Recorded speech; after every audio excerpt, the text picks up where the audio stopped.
Winnipeg, Manitoba, Canada, weighing 227 pounds, Y2J, Chris Jericho.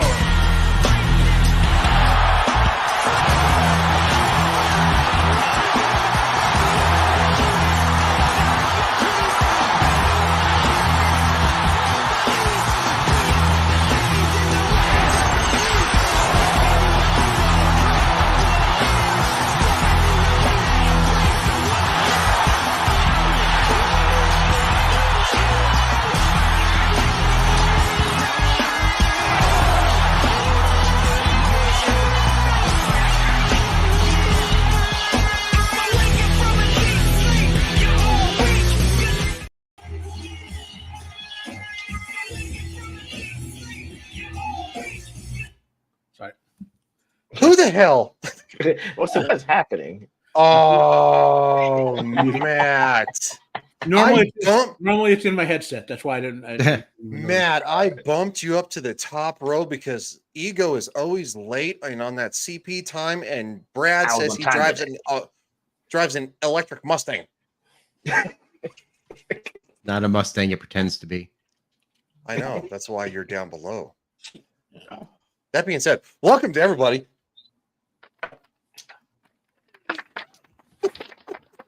And of course, welcome to Mr. JV.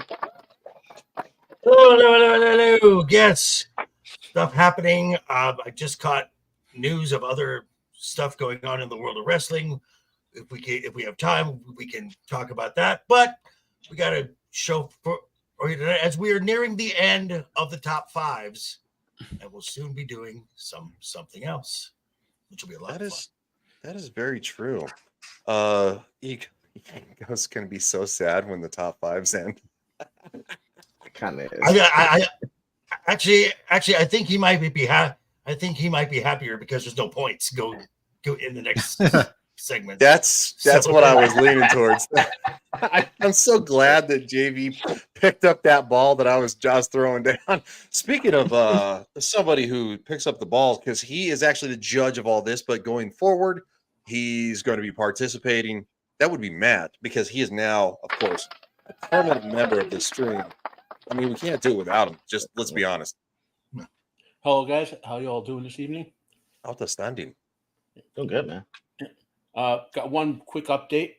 That thing last week with Vince's health declining. Apparently, Linda McMahon gave an interview somewhere in a non-wrestling interview, like a business or politics, and that's when she made the comments about Vince's health declining. I've not been able to find the interview yet, but so it is legit that she made that comment. Okay. Yeah. All right. Well, speaking of the respect for him declining, that would be Bradley Burnett, because he drives an electric Mustang. Well, okay, that is admitted, and I was away last week because I actually could not talk. I am recovering. Is it because you had a penis in your mouth? No, that wasn't it. That wasn't it. Sorry, not this time. But yeah, so my voice is back. I'm still a little sick, working my ass off. But I must say, guys, tonight I'm filled with hope and joy. Hope and joy. Hope and joy. Hope and joy. Be at peace in the body of Kamala. The world is right. All is good. All is wonderful. The president of joy is coming. I'm not kidding. Before I came in here, Bubba just called her the president of joy. Okay. Wow. Oh, speaking of joy, which, by the way, is a World War II Nazi reference. By the way. Whoa! Really? Yes. Speaking of Nazi propaganda. Speaking of hope and joy, Ego. Who's last in the points? Hey, I caught up quite a bit. Okay, I think I got. But he's a little first bit in Jade Cargill's heart. Last in the point. Yes. I have on the copium of her farts. Yes, that is true. All right. I won't talk about it, but it came out. Wait, did you say? Hold on. Did you say the copium of her farts? Yeah. Yes, that's what. Is she amaranthing? Dude, look we said, but number one in Jade Cargill's heart.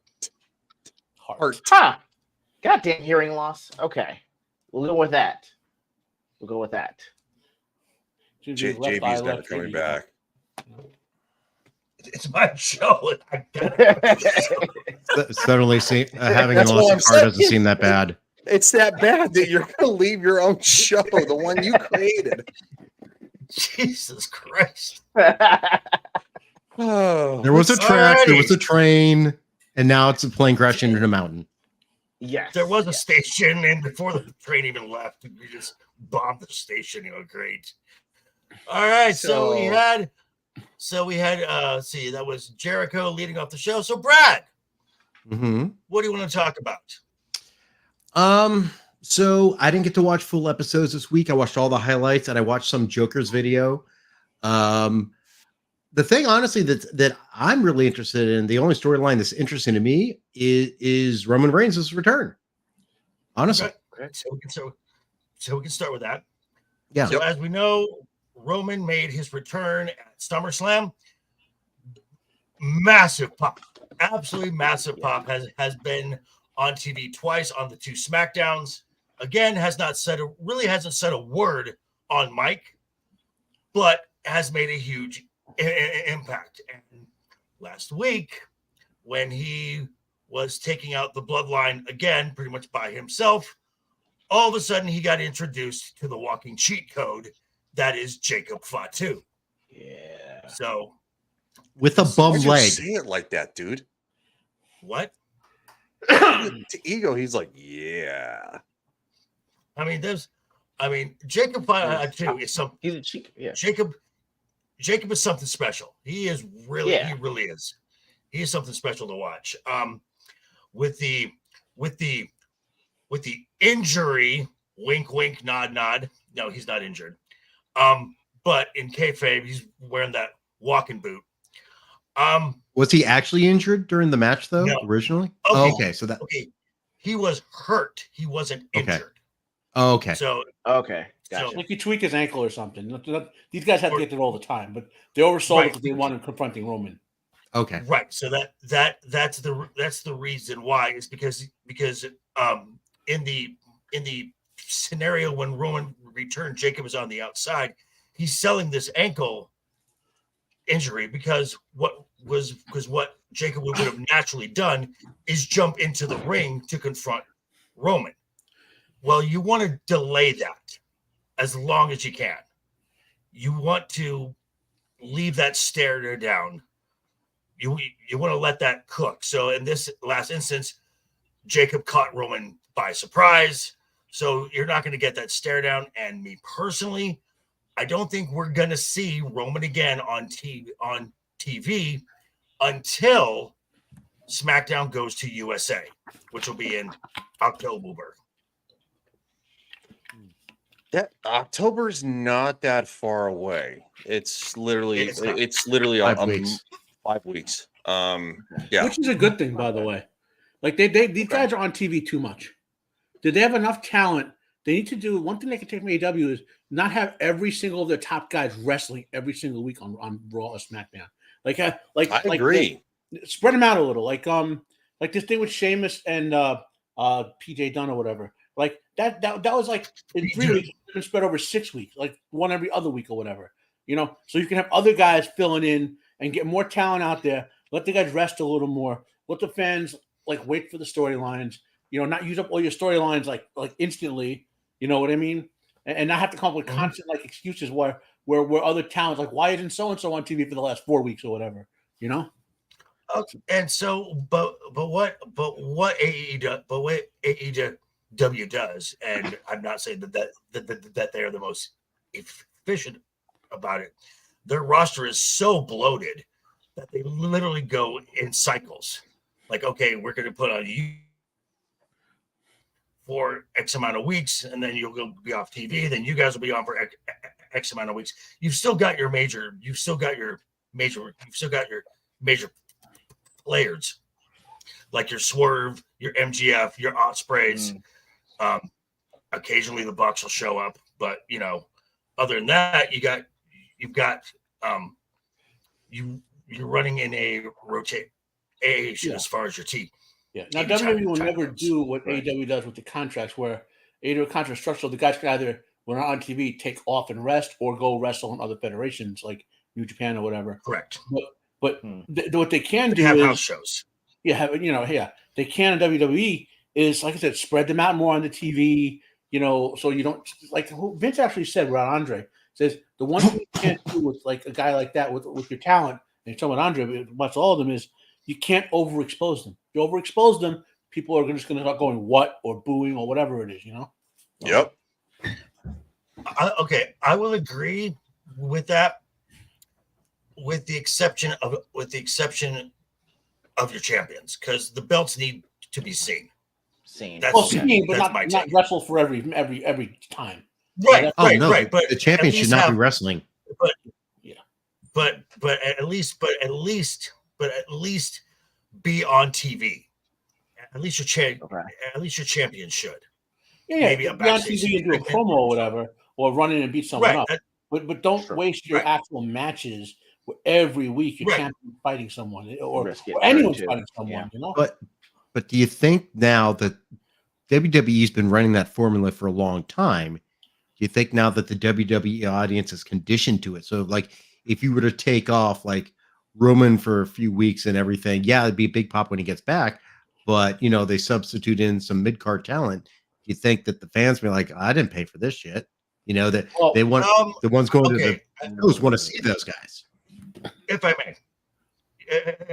may, and what WWE does do is they will advertise ahead of time, like Roman now returns. Like just for example, when also in October 1st and October 7th, when NXT goes to the C dub, NXT is going on the road.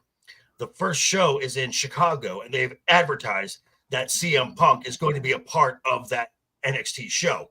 The show on the 8th is going to be in St. Louis. They've advertised that Randy Orton is going to be a part of that show. Okay. That's not bad. I like that. I didn't even know they were doing that. Yeah, NXT, Triple H, I think, is doing his thing where he's going to make NXT a third brand. Everything makes sense now with the live TV, the whole bit. Some of the other moves he's making down below with making deals with other lower federations and all that. Because if you're putting NXT on its own brand on broadcast TV, even though it's a CW, it's still a big viewing audience. You can't just keep pulling people out of there, like the talent out of there, and putting new people in. You got to have your regular, so to speak. Do you guys think that having it like this is going to make it so that they're going to try to slim down the rosters for all three brands, assuming that they're all going to be their own thing? Or you think they'll try to keep everything as is? I think they're going to keep everything as is. I just think that when it comes to pay-per-views, you're going to see more. You're going to see some NXT talent showing up, at least more than normal, because as of right now, you would just see a couple folks from NXT. They would show up at the Rumble, or they might show up on a random episode of Raw or something. Yeah. Okay. But nice. I think you're going to see them. You might see them at Mania. You might see them in the Money Now in the Bank. Who knows? But okay. But I do think you're going to see more NXT talent as NXT talent. Yeah. Showing up on main roster. Cool. All right. Yeah. Ego, what would you like to talk about? I didn't know that there was a wrestling Comic Con now. The Fanatics thing. I actually want to talk about that. That's a sports thing, and so part of what they do, this con, if you will. Yeah. It's fairly new, and when they announced that WWE talent was going to be there for autograph sessions and photo ops, you're talking about a festival that had the likes of Ari Sanders, Joe Montana. It was the one where like Triple H was out there. Paul Heyman did an interview. Right, oh, okay, my bad. Right. All right. That's what I'm talking about. But you had the likes of the Barry Sanders there. You had the likes of Jerry Rice there. I mean, the who's who of American sports. The first two individuals to sell out was Rhea and Cody Rhodes. Damn. Completely sold out. So that's good for the WWE.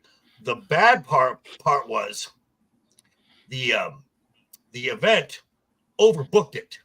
So folks kind of got some folks who were not privy to what a WWE per person schedule is, kind of got mad because on Sunday WWE folks left, and I'm like, okay, and Cody was one, and I'm like, well, Cody worked the Friday SmackDown, then he worked a house show on Saturday.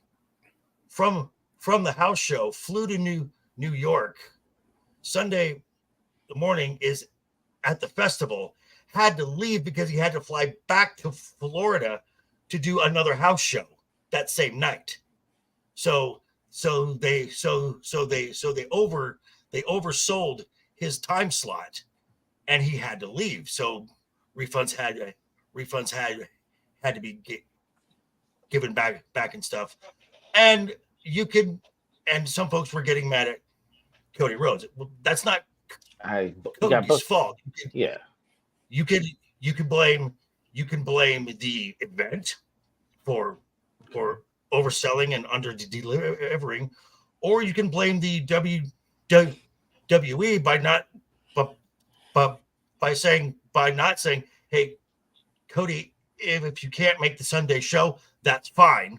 Right. But not allowing him to be able to make that call. Do they when they're doing house shows, do they announce them the same way they do, like you were saying with the other thing with NXT, like, hey, we're in Chicago? They don't. So they wouldn't even expect him anyway. It's just a live event. Yeah. Oh, I mean, yeah, that's confusing. It's basically fan service. That's what a house show is. And quite frankly, that it's not on the venue, it's not on Cody Rhodes, it's on WWE. And quite frankly, we're not to my point yet, but this is going to add to my point that we're going to talk about. All right, cool. Yeah. Okay.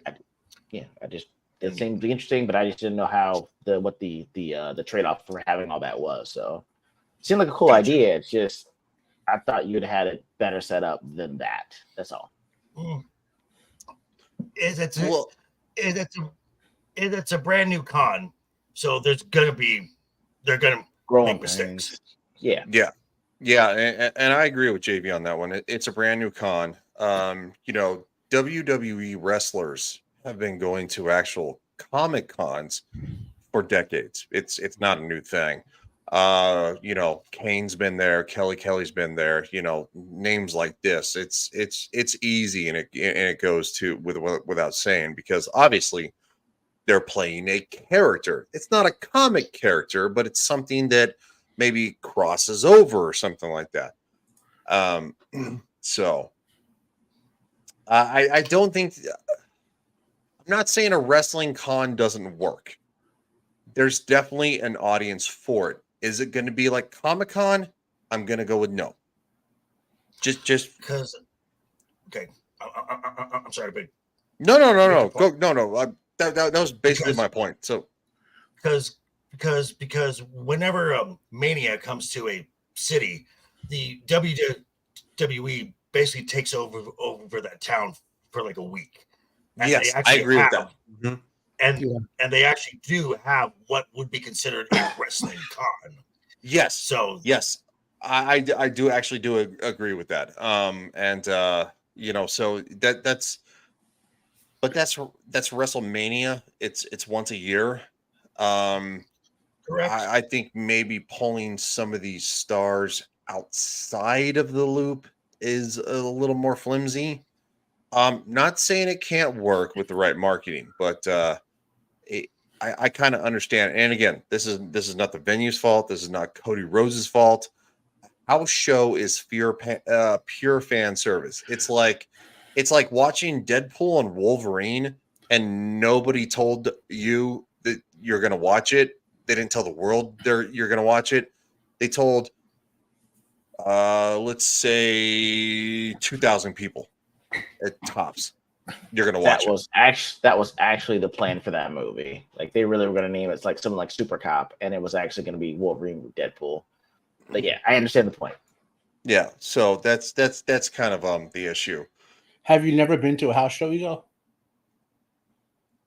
No, the closest, I don't even know if the closest thing I got to it was like the second ever episode of AEW was in Philly, and I was there for that.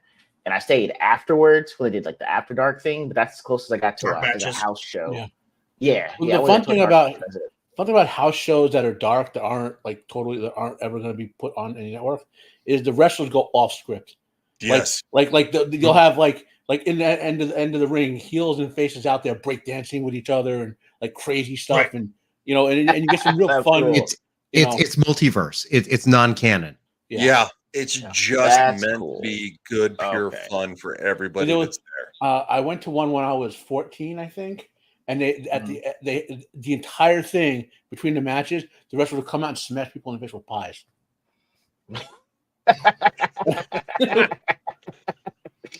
I didn't go to that one, but I mean, yeah, it's just good, clean. It's just for the fans, and you get the. You get the heels play their role and the faces play their role. And then at the end of the night, after they've lost, the heels, all of a sudden they're just personable. They're meeting the fans. They're shaking hands. They're waving. Yeah. It's one of those things that's just like going, okay, this is like being on a movie set without the camera rolling, which is basically what in my experience, because I've been to a couple house shows. So that's cool. That's pretty cool. All right. Well, who wants to go next? Other big news. Well, there's other big news. Monday Night Raw, they announced something. I found out that Braun is not making the overseas trip for the next pay-per-view premium live event. Question. Yes, sir. Yes. Braun Braun or Braun Bron? Braun Breaker. Braun Breaker. They sound alike. Right. So Braun Breaker, your current Intercontinental Champion, is not making the trip overseas for the next premium live event, pay-per-view, whatever you want to call it. So I like the transition to that, just for the record, by the way. Thank you. So we've got a tournament to determine a number one contender. Now we still have one more match if we're going with the 5-match format, which Triple H in all likelihood, this is what this is going to be. And we still have to find a place for 2 members of the roster on Raw, one who actually is German, one who was raised in Germany. We need to find them a spot on this show. So my personal thought is you're going to play out the tournament on Monday, and the go home show will be your tournament, and then your finals. The winner of the Intercontinental number one contender tournament will be one of the matches at Bash in Berlin. Now, I have my own thoughts of who could be in this tournament and who I think will probably be in the finals of this. Now, my personal take, I think the match that you're going to get in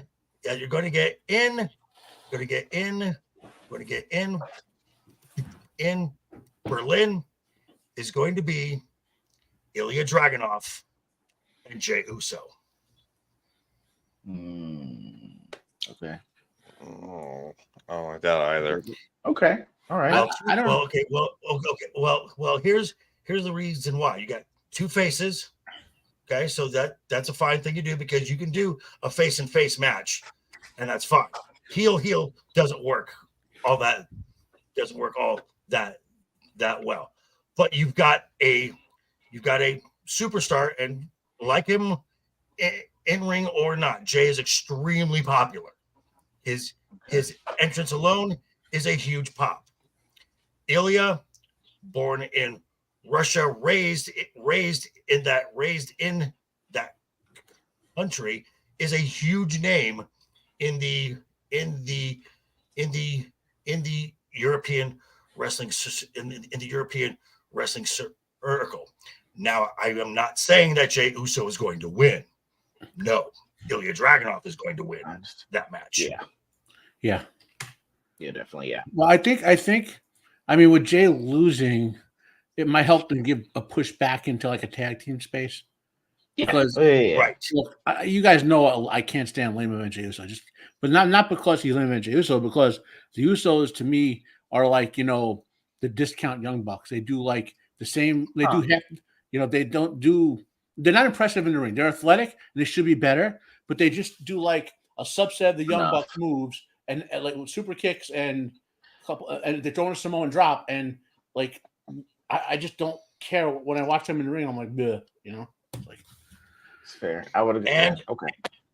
And this should also start the push for Jay and Sammy to move back to SmackDown.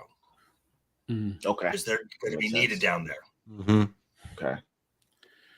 So the question that leads to is, because I saw where something today. Where do I put Ludwig Kaiser? Because he is German.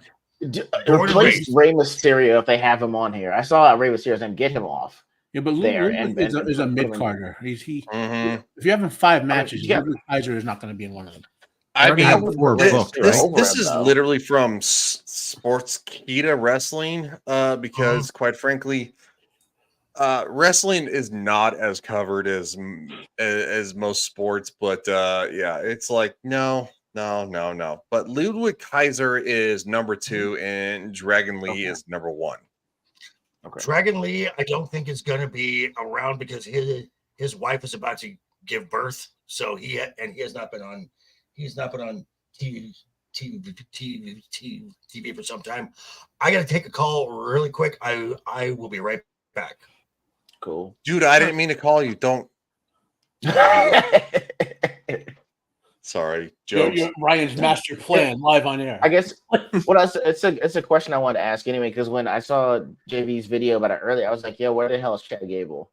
Or is he doing I know he's doing like American or Mater the Creed Brothers thing now, but I'm like, does that take him out of contention for being Intercontinental Champion or what? He's in the storyline with yeah, that's his storyline right now. Yeah. Okay. And it is too soon for him to face off. It's obviously it's going to be him against Uncle Howdy as the end of that feud, so to speak. But it's just too soon. Okay. It's a little too soon to have that at Bash at Berlin. So I see. Okay, because I saw him, I was like, I thought he was hot. Good. If I were like booking that feud would end in Survivor Series. November. Yeah, that makes perfect sense to have because you have a big mob with the Wyatt 6 and American Made or whatever they're called now. You can easily get 2 more dudes to, Okay. Have the Wyatt 6 jump a couple more people to join. And that could be a good Survivor Series match. Okay. I just saw Rey Mysterio. I'm like, get him off of this tournament. He does not belong there. Please put someone else in besides Rey.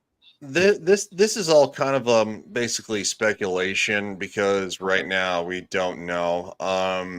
So it's like, no, Rey Mysterio is not going to be in this pot.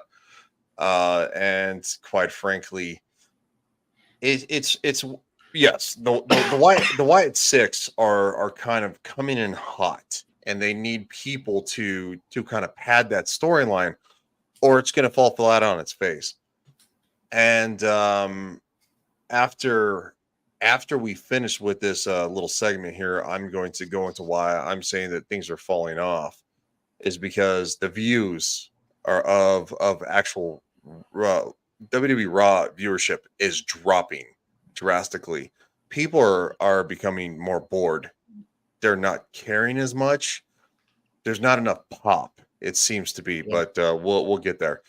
So they kind of need a slam dunk on this one because, quite frankly, and I agree, it's stale. And JV's videos have kind of shown that things are a little stale. Yeah. Well, what about wait. Okay. Sorry, I was setting up a job.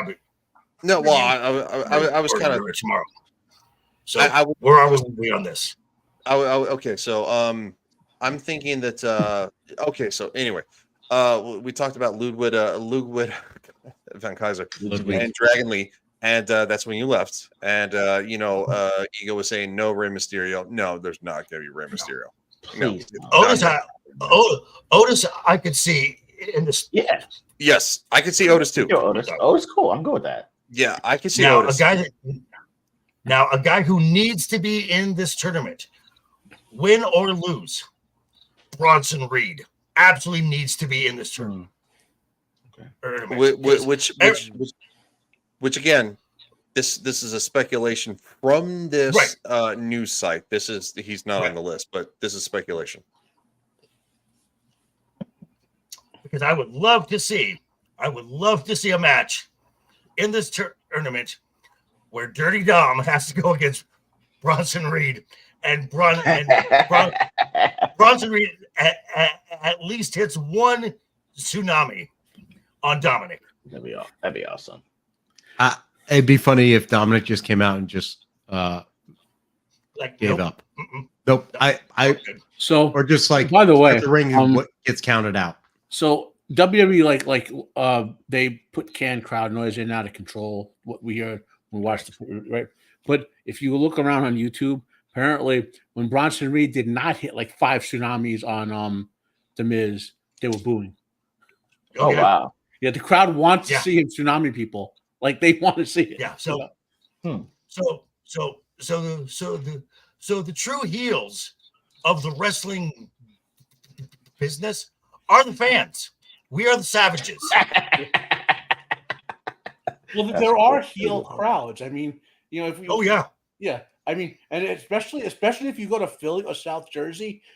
Hell yeah. You had better. The only faces who are going to be popular there are guys like Tommy Dreamer. Otherwise, the crowd's going to want violence and blood. I mean, agreed. Yeah, no offense, Ego. I don't know why you went with hell yeah, Jake Cargill. Like, are you serious? I'm saying I lived in Philly for 12 years. So I get what he's saying. I said maybe the only other person I could name is Chris Jericho because he got a good pop when he was in AEW the second night that they were there. I mean, otherwise, they're it's asshole crowd. But Jericho is always I was joking. Face. You gotta remember Jericho. I'm trying to redeem myself, man. That's all right. Heart and fart. You don't get it. Well, look. I was trying to redeem myself. Time and air. Let's it all breathe. But you're never going to live down your Jade Cargill. Did you guys, at least look what he's doing? He's doing an early investment when the Jade Cargill revolution happens, and suddenly she becomes the best wrestler in the world. That is also when CERN hits again, and we continue to spin off to another multiverse. Unless Jordan Grace gets there first, that's all. It turns out the Jay Cargill being bad is a work. She's going to disappear and come back and be an elite wrestler. Yep, that's it. She's going to be like, all of a sudden, I can wrestle. So triple backflip. He finds a magic ring. Oh God. So I just saw the Sheamus and Pete Dunne matchup, and that will also be in this tournament as well. I do think the way you get Kaiser onto this show is a pre-show match against Sheamus. Okay. Let that feud happen that way, and then we don't have to worry about trying to watch a women's tag team championship match, which oh god. I was okay with that match because the lady did a good job. Okay. And here's the thing: Right. women's wrestling, and you guys might not watch so much Lucha Libre or Japan. Women's wrestling works best, with the exception of rare talents, when there's a lot of them in the ring, like there are luchadors, and they can help each other do spots. So when you have 3 or 4 women setting up spots and whatever, because I mean, I get this is not saying women are inferior, blah blah blah, right? You know, like it's like short men. You know, No, short men they need a whole are. bunch of, Like, no, you know what I mean. Like the argument I'm they're making is shorter, they're slower. It's just biology. But that's the argument I'm making is because it's like short men. Short men work better when there's like a bunch of dudes helping out for the spots, right? So when they had that big 6-woman anything goes, like no rules, and you could have them 2 or 3 of them catching them for helping them spots or whatever, it could be entertaining, right? It's very rare that you get a woman like my girl here at Thunder Rosa who can solo or Tony Storm or who's WWE equivalents like Roxy Perez, who can carry a match singly. You know what I mean? And it's like the whole thing with if you like how many women could be full combat Marines? 1 in 1,000. You know what I mean? Yeah. But that 1 in 1,000 is really good. Probably 1 in about 100,000.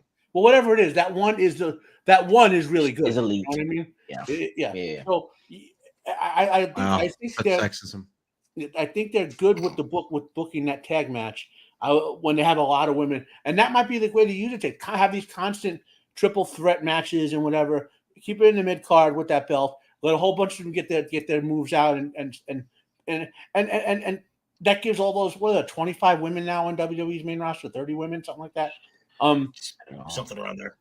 Maybe 7 of them.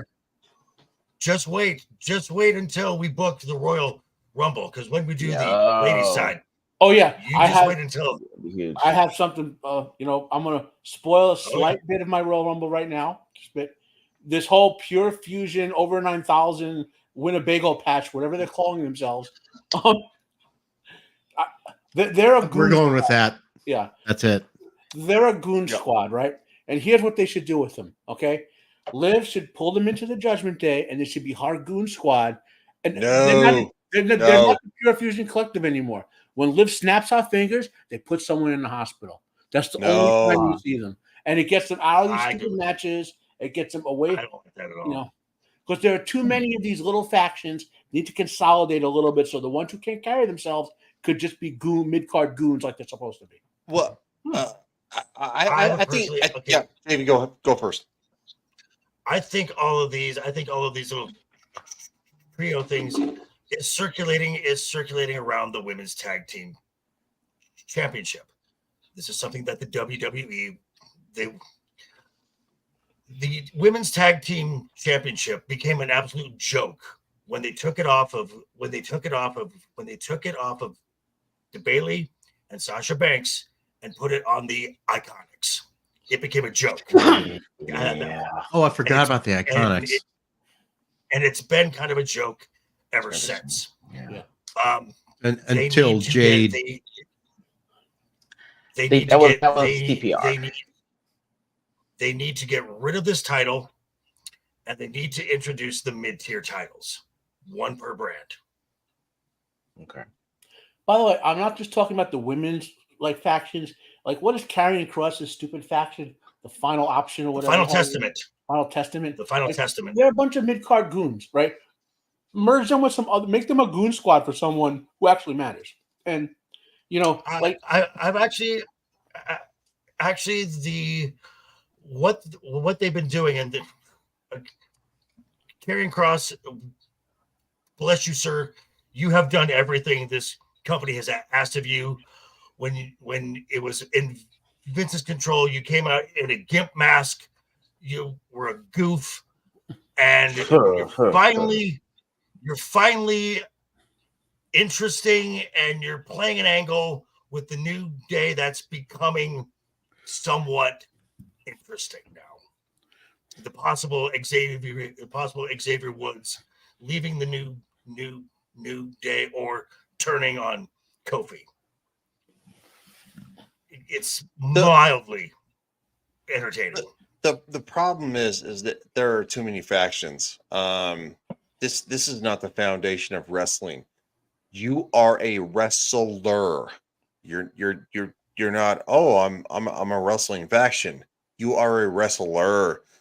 singular, and they're piggybacking way too much off this. You don't combine them, you destroy them, because fans don't want to see, oh, this faction joined this faction, they got bigger, great, they're going to beat up on this guy, they're going to be on this woman.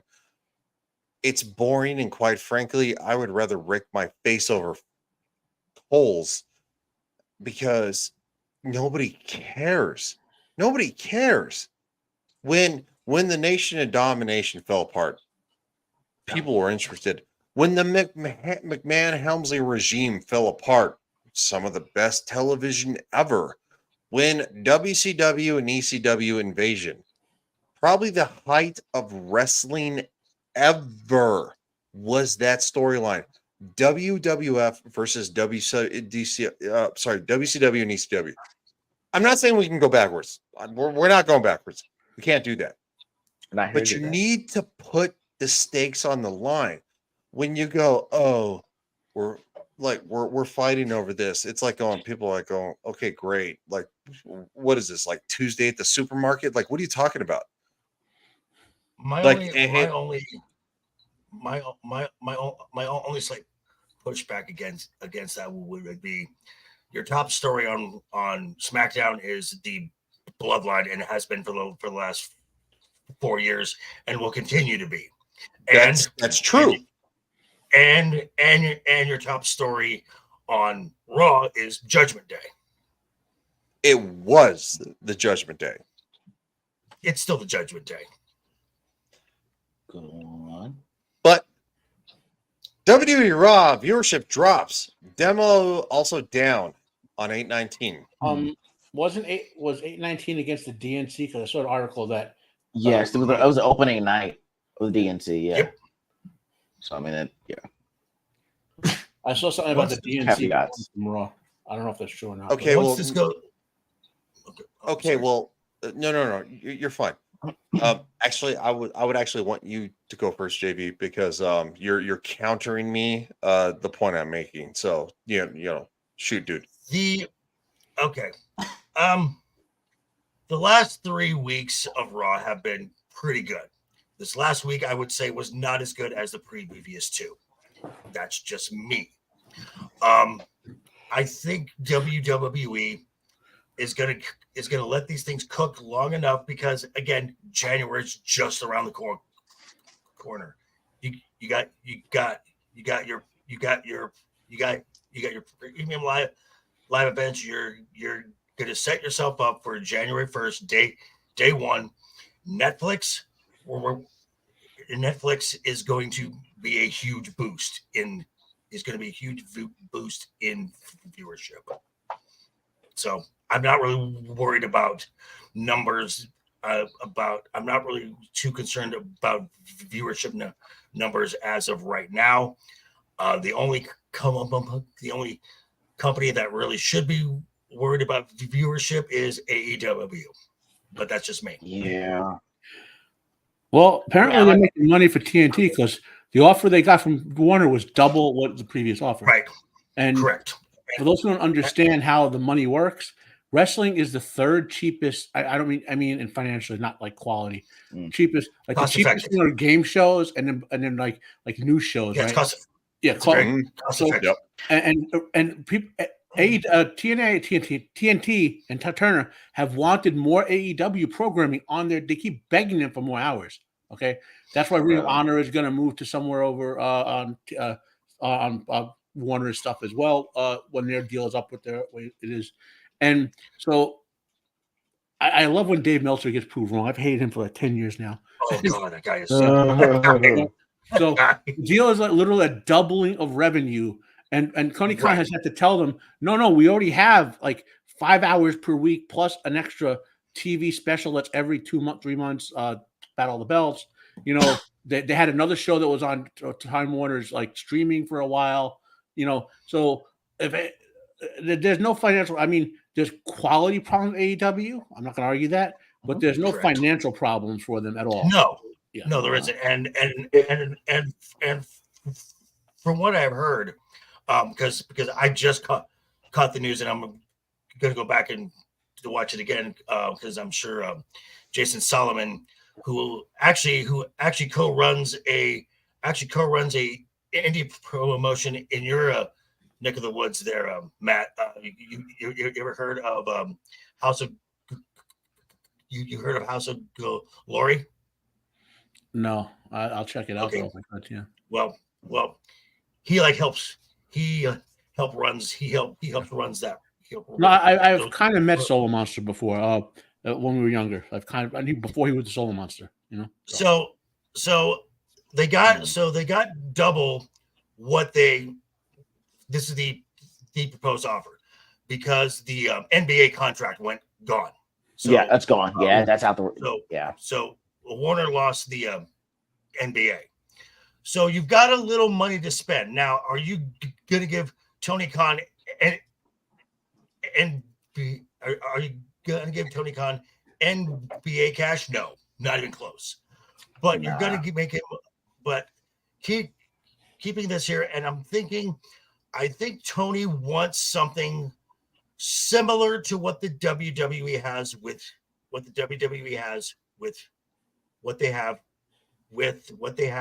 with Peacock, a place to archive.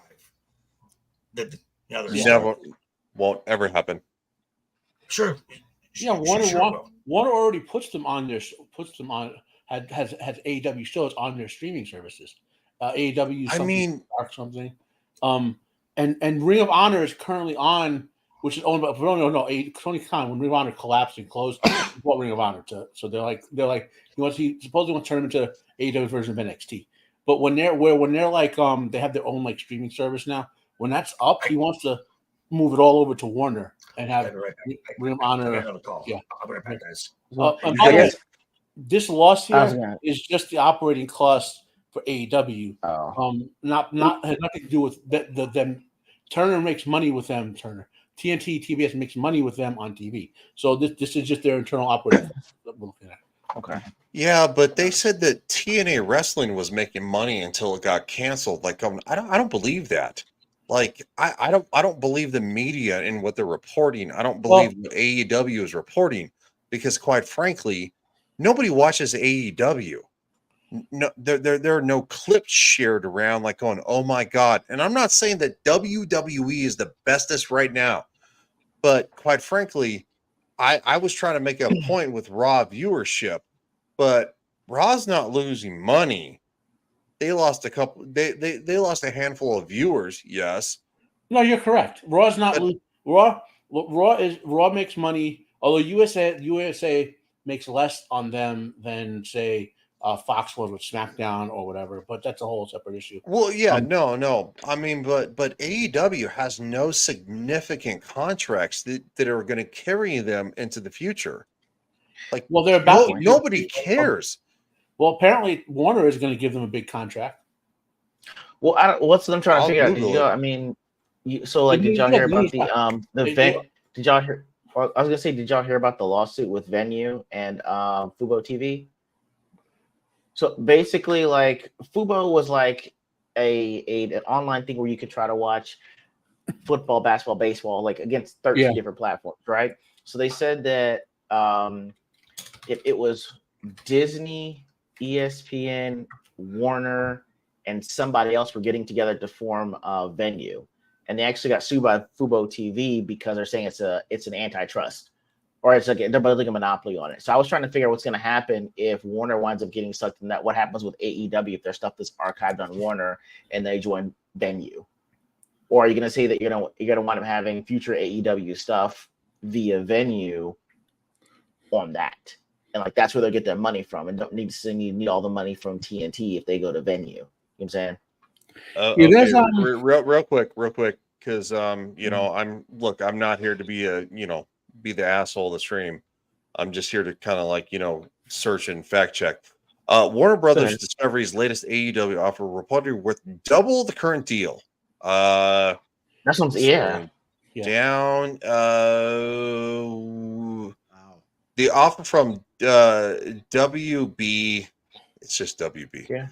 Is reportedly worth at least double the value of the current deal. The current deal is estimated to be worth $70 million per year as of right now. So this is a deal that is on the table. It has not been accepted, but that's on the table. 70 million per year. So Yeah. Matt is not 70 wrong. 70 is the current deal. They're doubling that. You 140? So is that? Yeah, that's what Damn. I take it to mean. Yeah. Oh, okay. Yeah, Which, no, by the Matt's way, right. Matt's right. yeah. No, Matt's right. The WWE yeah. makes a lot more for the deal. The WWE Yeah, no, Matt's right. Sorry. Yeah, so I read it the wrong. current deal is worth 70 million estimated. It'd be 140 million per year. And for see that AEW. next line there? The next Yes. line down. So what the part of that deal is, at least the rumor is, that the AEW content, which includes Ring of Honor, is going to be on Max now. Oh, So you'll be able to watch Ring of Honor over there, like you know how you would have to go to where was NXT before? I watched it through alternate means. Where was it? was it on the WWE network? Yes. It's on WWE, so Peacock, I guess, right?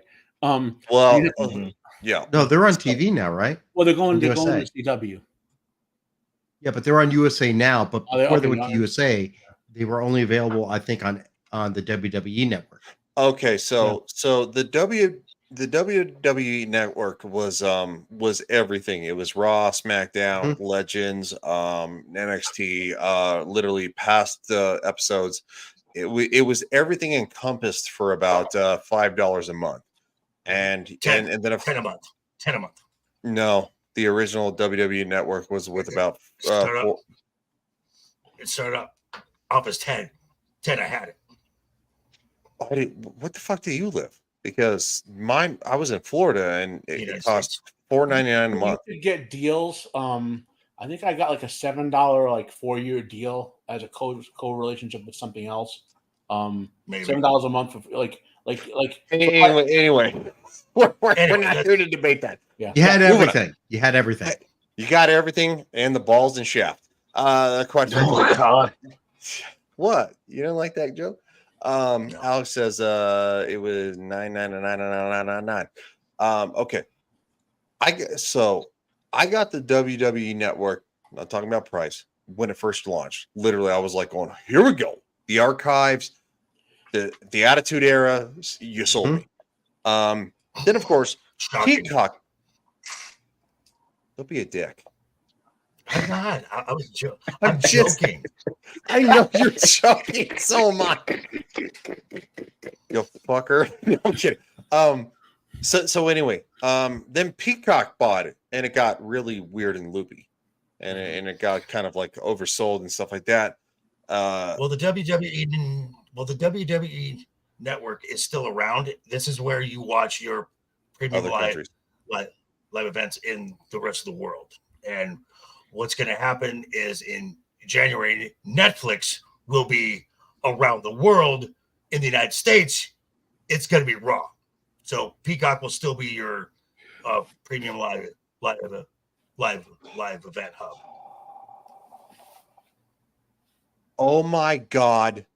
No, this is full screen. Oh my God, stop the fuck it off.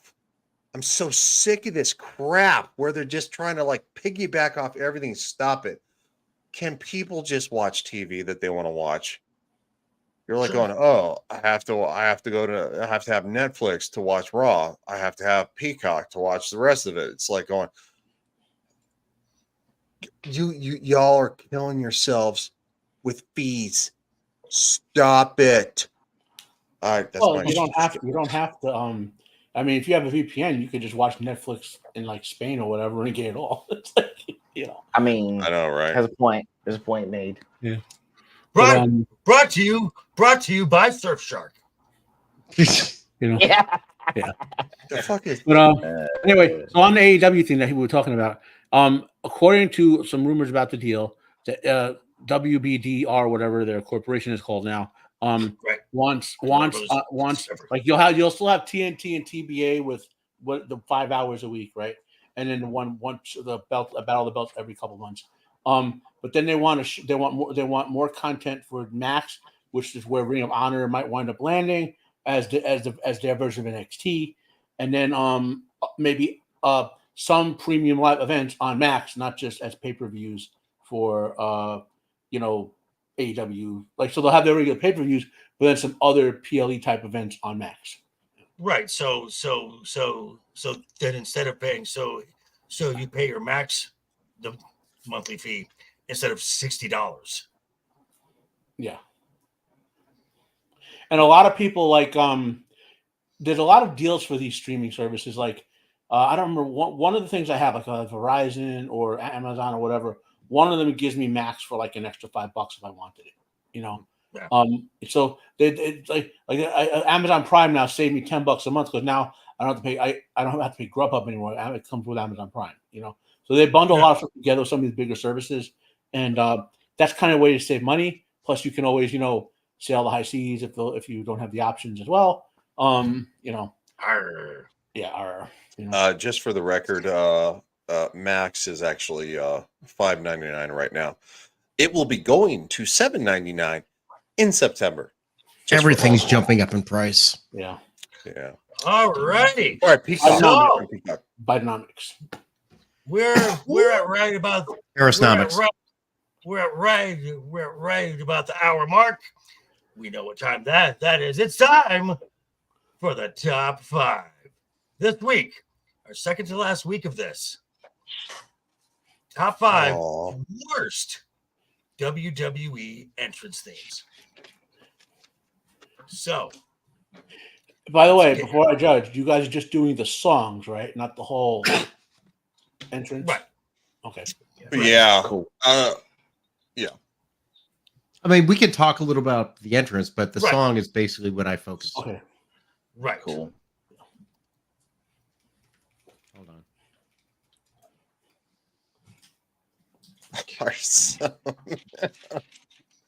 And it's okay just to name the wrestler too, right? Correct. That's fine. Cool. That'll work for me. All righty. I am ready. Ryan, are you ready? Hold on.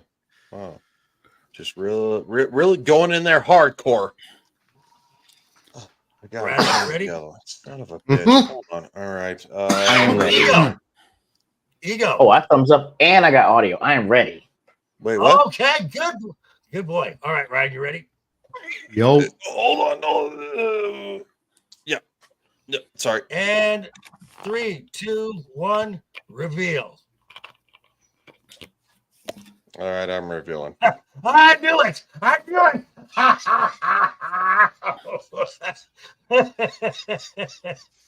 Oh God. Oh wow. Okay. So that's where we're going with this. So since revenge. That's a bad one too. Yeah, that's a bad one too. That's on the list. So, Brad, we will start with you, sir. The ageless wonder that is R-Truth. Oh, look. R-Truth is fun, right? R-Truth is funny. But Racist. yes, that is true. Clearly. Brad cannot handle the truth.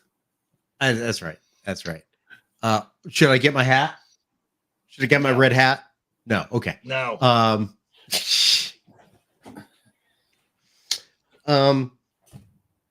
What's up? Exactly. For 15 years, I still don't know. I went through. I did this. What's up? Stand up. Say what's up. What's up? What's up? What's up? People over there. What's up? If you hear me, stand up. Say what's up. What's up? What's up? What's up? This is the song over and over again. This is pure drivel and nonsense. One thing that's, I was thinking about, it's like when I'm picking these out, I'm like, what do you want in an entrance theme song, right? You want something iconic. You want something, that stands the test of time. Like still, it's like, oh, I want to hear this song. This is this character. I hear this, I'm like, R-Truth is a joke. It was meant as a joke back then. I don't know what we're saying now. What's up? I don't know. 15 years of what's up. This is out of date. This was out of date when they brought it up because the what's up joke ended in the early 2000s with a commercial. But for some reason, we're still asking what's up. I don't know. R-Truth is fine. He's a good comedy act, but 15 years, guys, it's done. I just realized when you said that, R-Truth's theme song is like the musical version of Steve Lawson's What Chance? Okay. I have a different analogy for something later on. I just All heard right. that Brad hates black people. So I knew. All right. Ego. I am not Shorty at the DNC G. tonight. That is correct. All right. So thanks to you guys, I actually know who Chad Gable is, and I am so glad I did. But then y'all had said something about a Shorty G, and I didn't even know who the fuck that was. So I looked it up, and I'm like, my way? The fuck? Are you Usher or Frank Sinatra? Get the fuck out of here. That and to go with the basketball shorts theme, call yourself Shorty G. I'm like, if you are short, the last thing you want to do is let people know you're short. I am under 5'9", and as a leader of the under 5'9" crew, we don't say things like short anything. Okay, we either go by a real name or a nickname someone gave us that probably works. Okay, maybe it's okay? Shoddy. No, that's even worse. No. That's even worse because people are gonna mispronounce it or think you're from Boston. There's no goddamn way. No. Scotty That's like, G. you might look like yourself, Little Biscuit or something like that. If there's Little no Biscuit. way, you're gonna have to call yourself Little Biscuit or something. Because I know when he was Shorty G, people were still calling him Chad. So like having to go from Chad Gable to changing to Shorty G makes no sense. And listening to the song called My Way, I'm like, is this an R&B track or are you trying to take it back to like the 50s? I have no idea what's happening, and I'm glad it stopped. Like compare that to the what's it called? I had to write this shit down. American Made. That shit is hot. And if you look at, people already are saying you suck like it's the Kurt Angle theme. They've already got that down. I can't do shit with My Way. What do I do? Find my way to the tall people section? Get the fuck out of here. Yeah, so that's why it's got to go to me. Sorry. All The right. pure midget collective. Little person. I'll go next. Isaac Yankem. It's not even a song. It's a drill and screaming.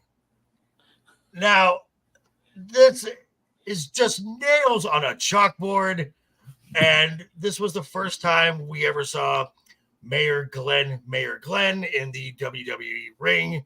He then did a brief Also known as stint where Kane. he impersonated. I was getting there, you dipshit. I was Fake getting Diesel? there because then he did Language, sir. right. He did. Then he did a brief stint where he impersonated Diesel, and then became known as Kane. But this right here, absolute nails on a chalkboard, and I hate it.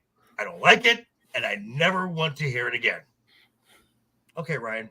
Billy And you Chuck. picked that for number 5, not number 1. Yeah. No, 5. There's worse. There are worse. Well, this might be one of them. I picked Billy and Chuck. This is when WWE thought they were trying to reach out, I don't know, to the gay community. Look, I'm not one of those people who is literally like going, oh my God, diversity, equity, inclusion book going. It started with, you are so good to me. And that's how it started. Oh my God, I think I'm having thing. PTSD flashbacks. Oh no, that's why I said it. Oh, I'm laughing. I'm laughing because the You one know, of them honestly- is in my next pick. So Honestly, until you started singing that, I forgot the totality Yes. of that song. That's how it started. Literally, and I'm not going to sing it again. You are so good to me. And it's Who was like Chuck? I forget who Chuck even was. Chuck Palumbo. It was Chuck Palumbo? Jesus Christ. Yes. yeah. Yep. That was the thing. Dear God. That was a fucking thing. That was So- awful. And that being said, that's my All right. argument. The singing, the whole entire that's my argument. I don't think Matt needs more than that crap. By the way, have you ever All noticed right, when they Matt. have wrestlers do a gay gimmick, it's never actual gay wrestlers playing the gay guys? Yes. We're not Like proper Chris representation. I just Like think it's Chris funny, like, Canyon, who's actually gay. yeah, maybe gay guys are like, we wouldn't actually act like that, you know? Something like, The Does Sonya flamboyant Deville ones play a do. gay All right. character? no. But No. anyway, okay. So with this Eagle, I felt your pain, man. I'm going to give you the 3 on this one. Okay. Wow. Good job, hold- Ego. Wait. Hold on. Yes. Hold on. I remember this. Okay. So Ryan, you got the 2-pointer. Thank you. Okay. Okay. I just want to celebrate Ego because he And got remember- 3 points for once. Billy was Billy Gunn. So Billy Gunn and Chuck Palumbo Yeah. were gay wrestlers, and I was spinning my mouth and I laughed every time. I just remembered the wedding. You know, Yes. Yeah. Oh, yeah. they had matches against actual gay wrestlers on the other tag team who weren't gay. Yep. Like that's how bad it was. Anyway, and Joker, Yep. you got the 1-pointer because I agree with you at the what's up thing, but I'm racist. I know. yeah, Well, when you're good a Lord. lawyer, aren't all lawyers racist? You know? Johnny Cochran wasn't, sir. What? All right. For number 4.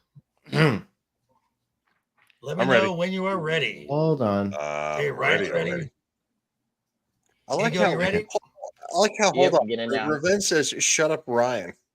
And then says just kidding, but so Okay, hold on. okay, you hold know on. what? I'm Highlight set. You know, okay, the- Highlight Revenge. the chat. Number 4 for him. Okay, Revenge. That could go in the worst. It could also go in the best. Yes. Because that theme song told you everything you needed to know about that group. Agreed. That could. Okay, number I'm ready. 4, 3, Yep, I'm 2, ready. 1, reveal. Damn it. I got it. Well, it's coming. There we go. My bad. Oh, that was still. Okay, I'll go first.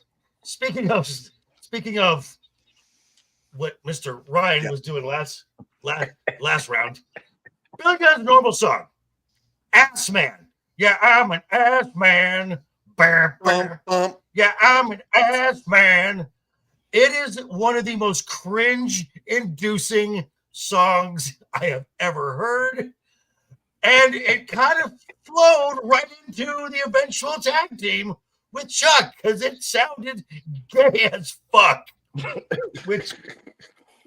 And it just hurt my soul to hear it because when he came out with Road to Dog and their intro was just so good.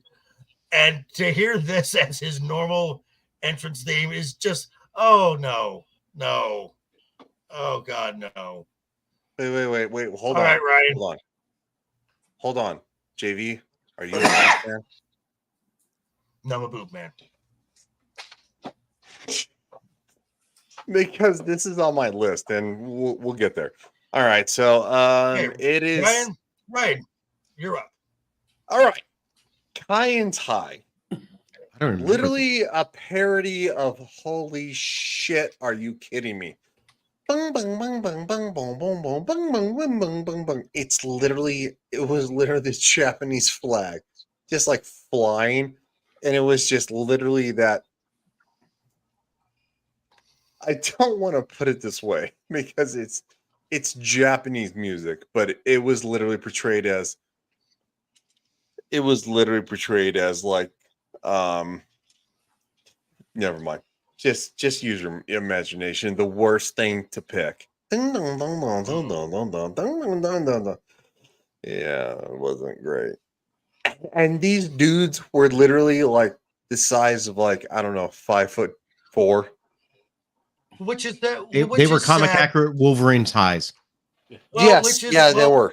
Well, which is sad because in Kai and Tai you had Taka Michinoku, who was incredible. yeah, Oh yeah, if you watch them, it was bullshit. But The Michinoku driver, that's who invented it. Yeah, literally, the Michinoku driver was this, and yes, it was a brain buster to a slam. It was very good, but yes, Kai and Tai, Funaki and it wasn't great. Wasn't great. Nope. As a kid, All right. I didn't know that, but it wasn't great. Thank you, Vince. Brad, Speaking of thank you, Vince, say thank you, Vince Russo, for this one. Yeah. So, Steven Regal, a real man's man. Of course, we know Steven Regal as William Regal now, but he's always switched between the names Steve Regal and Steven Regal. And I consider him mainly like what I consider to be a traditional English British wrestler. Very technically oriented, that sort of thing. Just like a hard-hitting brawler, but technically accurate. And he always portrayed that. And, he was like, at one point he said he was the descendant from William the Conqueror. He was I think at one point he was with Triple H as well, the elite aristocracy. But then for some reason, in 1998, he became a lumberjack. And that's what he was. He was a lumberjack. I totally forgot that. And now wait, accompanying the music is the entrance video, because I think that really packages it. So the theme is, he's a man, such a man, such a man. He's a real man's man. He's a man. And this goes on and on. And while this theme song is playing, as he's walking down with a yellow hard hat on in kind of cut off shorts, not quite jorts yet, but just, blue jean shorts and a lumberjack shirt.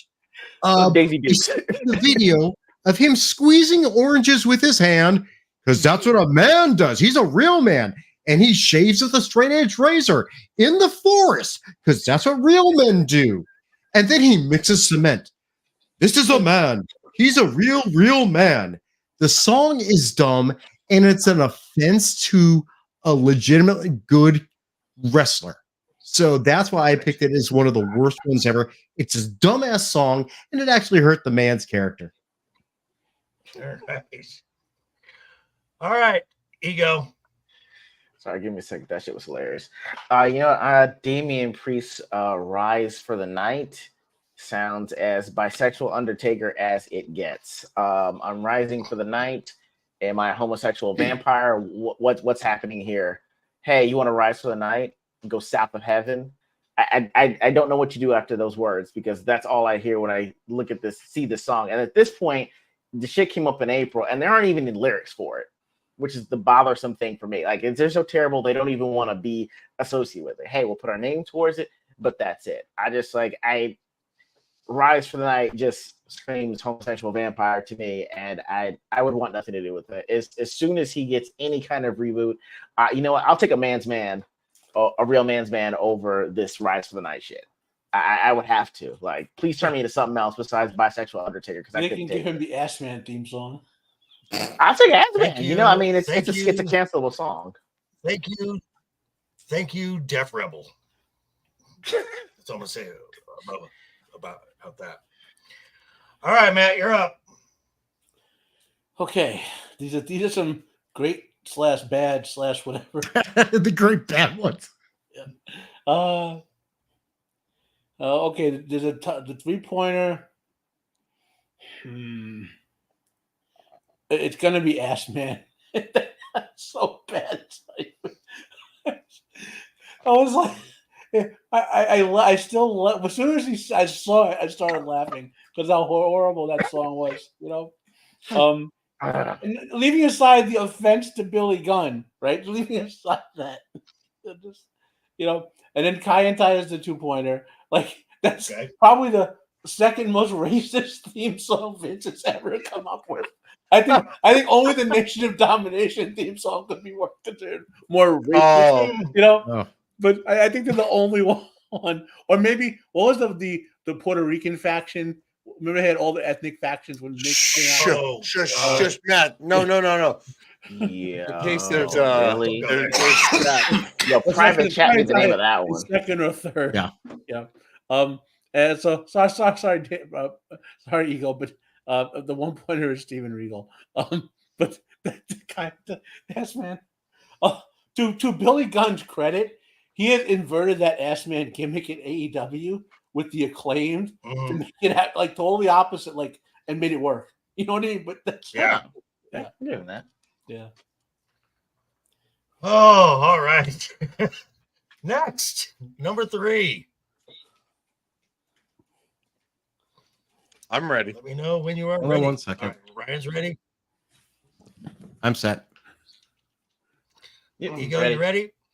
Yes, sir. Ready to go. And 3, 2, 1, reveal. Ooh. Real Wow. quick. Revenge says Jacqueline. Jacqueline. I don't even I don't remember I that. don't even remember Jacqueline. Huh. I do. Where? You all got some splaining to do on this round. Now I'll got tell you how some much. explaining. Me? All Okay. 3 of you have. 3 of you have. Then some allow me splaining to allow me to state my case, counselor, if you allow me. I'll go first. Okay, go ahead. The Miz. I came to play. If there is not another cringy, eyes roll in the back of your head, I never want to see this person in the ring announcement, it's this one right here. And it's had a few iterations where he was the A-lister and you heard the camera rolling, quiet on the set. But this has been his theme the entire time. The I came to play. And it's a shit song, which, like I said, my eyes just roll back into my head. And I'm like, okay, I'm going to the bathroom. I'm going to the fridge. I'm going to go make myself a sandwich, grab a beer, because it's time to avoid this at all costs. So I hate it. I just can't stand it. And it's only accentuated by the fact that it's on a wrestler that I can't stand as well. All right. Ego. Thank you. Okay, so again, hold on, sir. Hold on, sir. Yeah. What happened? Hold on, sir. What? Ricochet? Is it Yes. Ricochet? Allow me to explain. Again, as the only delegate for the under 5'9" Academy, okay? We call ourselves Heights Unlimited. The pure collective. Exactly. Wait, you're under 5'9" too? Bro, we got to see an application. Shut up. It's under 5'9". Whoa. I said under 5'9". I said under 5'9". Hold on. Under 5'9". What? There seems to be a I don't know, a small man competition. Ego, how tall are you? I'm tall enough to be a delegate for the under 5'9" Heights Academy, okay? So all I'm saying so you're under 6'4". So you're like 5'6". See, this is why I don't fuck with people that are you Tom Cruise? Okay. You Black Tom Cruise? I wish. Okay. I mean, we're the same height. We're the same top. Anyway, I'm sorry. All I'm saying is number one, are you an R&B singer or are you a wrestler? You're not. There's no one and only. And if you're saying he's a wrestler, one and only compared to who? Rey Mysterio, Eddie Guerrero, Juventud Guerrero, Billy Kidman. It's just like, bro, you ain't the one and only. What fucker? Are you serious? I knew you was Prince Puma when that jam was like almost a techno Mexican beat. All right, they let me know, hey, I'm agile. I'm gonna get after it. I deserve to be a champion. I'm fast. This song, one and only, is not short man approved. Okay, this is above 5'9" and over 220. This is a walk down the ring song. You don't walk, sir, because you're the same height as me in my mind. So for that reason, you don't need to be one and only because you don't walk. You can't walk to this song. For a guy that flips over the top rope with no assistance, falls out, gets out to the outside of the ring and says, "Show me how good you are." You don't have to. You can't have one and only as your song. It's a complete waste of talent. Is all I'm saying. Complete waste of talent for anyone under 5'9". Like that song is not big boy. That song is big boy approved. You're in the height. You're in the short man's academy. Okay, we didn't give you a waiver on this. So one and only has to go for you, sir. You need to bring back the Prince Puma theme. Like that actually has some action because you actually are a cruiserweight and a high flyer and a luchador. So we have to change this. All right. Awesome. That being said, it is Mr. Brad's turn. I actually kind of like that theme music from Ricochet. Don't be a fucking loser, dude. Okay. This is why we rejected your application to Short Man's Academy. Anyway, go ahead. So anyway, Shane O'Mac who fancies himself as a wrestler, apparently. Still to this day, I guess. Okay, so to me, I hear this music, and this is literally the rich kid trying to get street cred. I think the song is actually by Naughty by Nature. And he first used it, went back and checked, first used it at Backlash 2001, I think, in a match with the Big Show. And like I said, the whole thing is just, it's so stupid for the person, and it comes off being so dumb. Ching jing, bling bling, cut the chatter. You ain't talking money when you don't matter. Ching ching, bling bling, panic pants. We take that dollar, can't stop a damn. Oh, shock it. This goes on and on while he does some sort of weird Muhammad Ali dance down the ramp. Boom, boom, boom, boom, boom, boom. It doesn't. I know what he's trying to do, but it comes off so bad. And I really think, part of the things with entrance themes, it has to fit the character. And when I look at the McMahons, I don't think Vince's actually made sense. Vince's theme song made sense for him. For Shane O'Mac, I don't think it made sense. It sounds ridiculous. And every time I heard it, Joker saying, I never want to see this person again. When Here Comes the Money hits, remember the last time we saw Shane on TV? Here Comes the Money hit. Yeah, unfortunately, no one liked it. No one wanted to see him there, and he tried to put himself over. So that's why, I see this. I hear the entrance theme. It's like, oh, fuck. Fucking Shane McMahon again. Stop this crap. It doesn't fit. It doesn't work. It's dumbass song for this guy. All right. Ryan has. I just hate it. Ryan has gone. All right. It's my turn. So, Disco Inferno, which is literally a sneeze in the zeitgeist. Hold on, real quick. Hold on. Nerdtech says, "Well, what is up, everybody? How you doing?" All right, so Disco Inferno, it sucks. It sucks. Disco sucks. Like, I know there's some older people here, like, going, come on now. Disco is not. These are great. The Bee Gees are great. Are they? Oh yeah.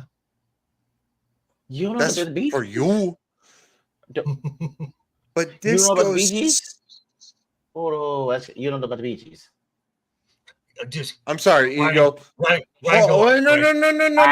Hold on. I need Hold on, Ego. You interrupted. Tell me about the Bee Gees. No, I'm asking you not know about the Bee Gees. I know about the Bee Gees. So Okay, that's all I was you say saying. about the Bee Gees. All I'm checking. No, shut the All fuck I'm up. checking. Say All I'm about the Bee saying- Gees because you interrupted me.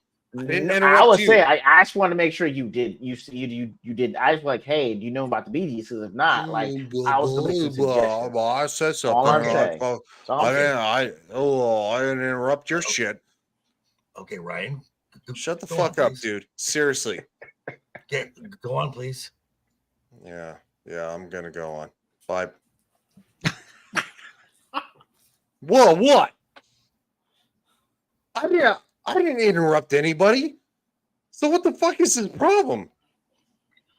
We were just making jokes.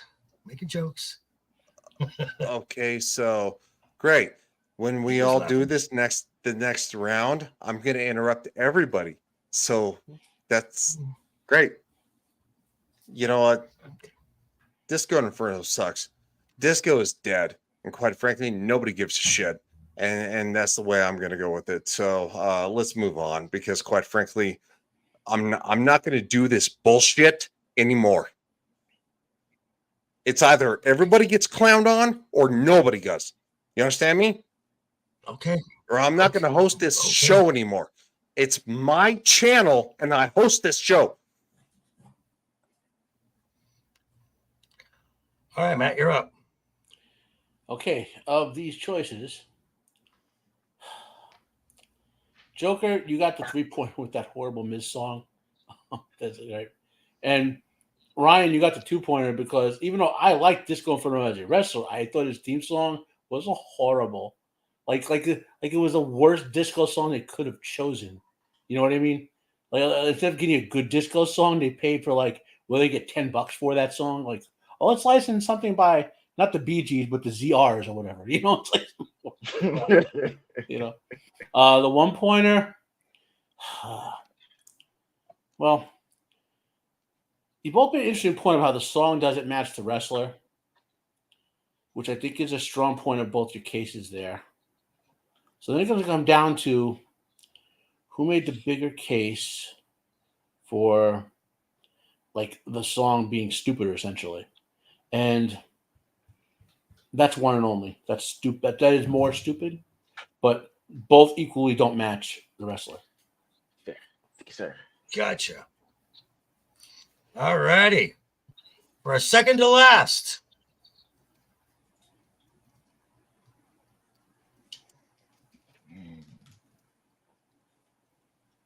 All righty. Are we ready? Yep. Ryan? There you go. The bench has We'll have it. Ass Man, but Billy Gunn has it number 2. Are you ready, Ryan, with your second to last pick? Hold on.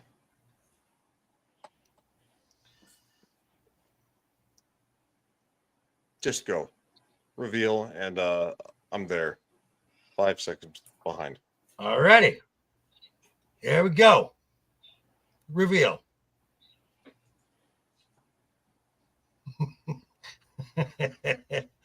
We got Ass Man. We got Mr. Ass. You look flat at it. Oh boy. So do Mr. Ass. Just to clarify for you guys, are you referring to the same thing with Mr. Ass and Ass Man? Yes. Yeah. Okay. I'm an ass man. Yeah. That's the song. Yeah, I'm just making sure before we get into the arguments.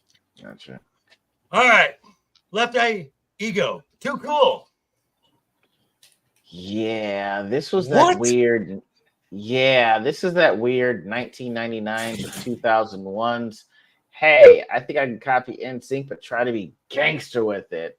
Let's have a white dude in a bucket hat, another guy in a do-rag, and a big ass Samoan shake his ass at midpoint of this song. The first part, it looks like it's a rip-off Electric Slide. So they go to the right, to the left, they go back, and they go forward, and they move around and like, hey, Rikishi, go ahead and start twerking. And I'm like, the fuck is this? I didn't sign up for any of this shit, and this has to stop. It was this weird white boys R&B phase of 99 to 2001. I really wish I forget, but Rikishi's not white. I said he's Samoan. I said know. one white dude in a bucket hat, another white dude in a do-rag, and a big ass Samoan in a sumo wrestler's thong twerking. Bro, I don't think we're friends to begin with. You can't let this. No, you can't let this pass. No, I can't see a ghetto ass worm with a chop, and then we win. The spotlight's dim. We put on our little knockoff Oakley shades, our broccoli. It had nothing to do with the entrance. Half-ass electric. Let him go, dude. Let him go. Let him go. We're good. It had everything to do with it because you knew the song was going to play. You waited until the second part of it played after the match was over to see half-ass electric slide, trying worm, and a nasty ass twerk. Okay, and for that, it has to go. That's number 2. I really wish I could mind bleach that shit, but I can't. It terrible, absolutely awful, absolute ass instead of cinema. And you know what's absolute ass? Okay, your internet connection. Mine? Yes. You look like you're coming up as you look like Braille right now on mine. Are we doing this right now? Ego, you're like 6. Okay. Yeah, you're like 480, dude. Ego's connection is below 5.9 too. He's like 1.4. Okay. JB. Okay, so we'll go. Save us. We'll go with the Assman. We'll go with the Assman. Oh. Brad, you're up first. Do you want to go first, Ryan, or I go? Oh, I'll go first. First off, quick rebuttal. as Ego and I were both arguing in the last round that, the entrance themes did not fit the characters. His argument, I think, for Too Cool was wrong because they were playing the characters of weird hip hop dudes. So that's why I thought their song fit. Ass Man, what hasn't been said? Oh, let me go back and let's see. I'm going to quote someone. Cringe inducing. And then was followed by the gay team. In fact, I recently, when I was looking into this, I went and saw an interview with Billy Gunn on someone, and he said of that song, that should have been mine and Chuck's theme song. What? That he said that. He said that during an interview. Oh God. That should have been mine and Chuck's theme song. I'm an ass man. Oh God. Yeah. Well, I mean, he would have technically been better than Billy and Chuck. Billy and Chuck would have worked better. That's what he was saying. That should have been their tag team entrance. Yeah. But the thing that I think Joker missed is you really have to appreciate the lyrics. I love to love them. I love to kick them. I love to shove them. I love to stick them. I love to flaunt them. I love to watch them. I love to pick them. And I'm going to kick them.